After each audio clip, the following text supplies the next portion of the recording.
Assalamualaikum warahmatullahi wabarakatuh. Alhamdulillahirabbil alamin wassalatu wassalamu ala nabiyina Mustafa Muhammad sallallahu alaihi wasallam, amma ba'du. Ungkapan dari Imam Syafi'i telah kita pelajari. Mengapa beliau menjadi ulama besar, masyhur, yang namanya sekarang seolah beliau hidup karena ilmunya, itu dikarenakan tawadhu'nya beliau. Nah, sekarang kita mengkaji pelajaran apa yang kita bisa petik dari ungkapan beliau yang telah kita bahas. Syakautu ila waqi'in su'al hifding. Aku telah mengeluhkan seluruh buruknya hafalanku kepada Imam Waqi'. Wa arsyadani bitarkil ma'asi. Imam Waqi' pun memberikan nasihat kepadaku untuk meninggalkan semua perkara-perkara kemaksiatan. Fa inna nur, karena sungguhnya cahaya itu nurullah, karena ilmu itu sungguhnya cahaya Allah.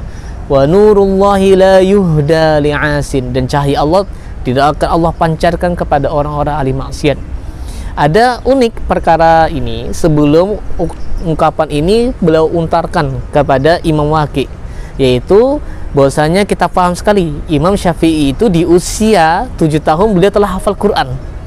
Di usia 10 tahun beliau telah menghafal kitab Al-Muwatta, kitabnya yang dikarang oleh Imam Malik rahimahullah ta'ala.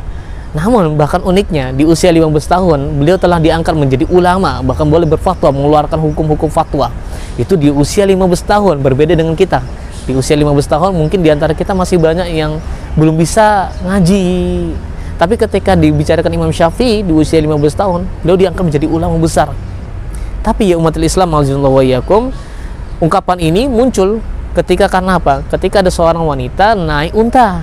Tiba-tiba tidak sengaja Imam Syafi'i itu melihat tumit wanita tersebut. Akhirnya apa? Allah menjadikan setengah hafalannya maupun Quran maupun hadis itu hilang. Oleh karenanya di sini kita pelajari bahwasanya sekelas ulama besar saja ketika beliau ini terfitnah dengan wanita, ini hafalannya bisa hilang, rusak. Maka bagaimana dengan kita?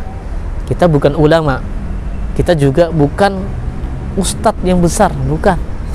Tapi ini juga mungkin yang bisa menjadi alasan kita, kok sekarang itu kenapa kita sulit mengkaji Al-Quran, menghafal Al-Quran.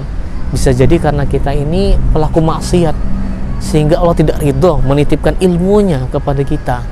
Fa innal ilma fa inna nurullah la yuhda li'asi. Karena sesungguhnya cahaya ilmu itu, cahaya Allah, tidak akan Allah pancarkan kepada ahli maksiat.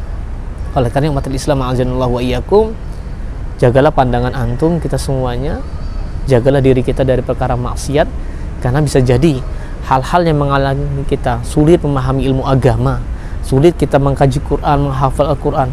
Ini mungkin disebabkan karena apa? Karena kita pelaku maksiat, ada maksiat yang kita lakukan. Imam Syafi'i aja tergelincir masalah ini karena hanya tidak sengaja melihat tumit wanita, apalagi kita. Oleh karenanya umatan Islam a'azanallahu wa iyyakum, jikalau kita ingin mengharapkan diri kita faham masalah agama layaknya Imam Syafi'i rahimahullah ta'ala, maka marilah berjihad dalam menuntut ilmu sembari kita meninggalkan segala kemaksiatan. Karena sesungguhnya kemaksiatan layaknya dinding. Allah tidak akan mengirimkan cahaya itu bisa tembus kecuali apa? Dinding ini kita buka. Begitulah maksiat hakikatnya. Akhir kalam, semoga kita bisa amalkan. Jadilah penuntut ilmu sembari kita meninggalkan seluruh dan melepaskan kemaksiatan yang kita sering lakukan.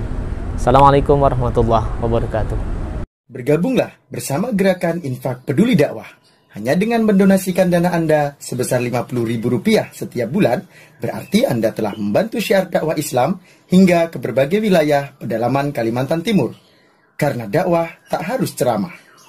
Kirim SMS atau WA Anda, ketik GIB Dakwah, kirim ke 0811 586 1331.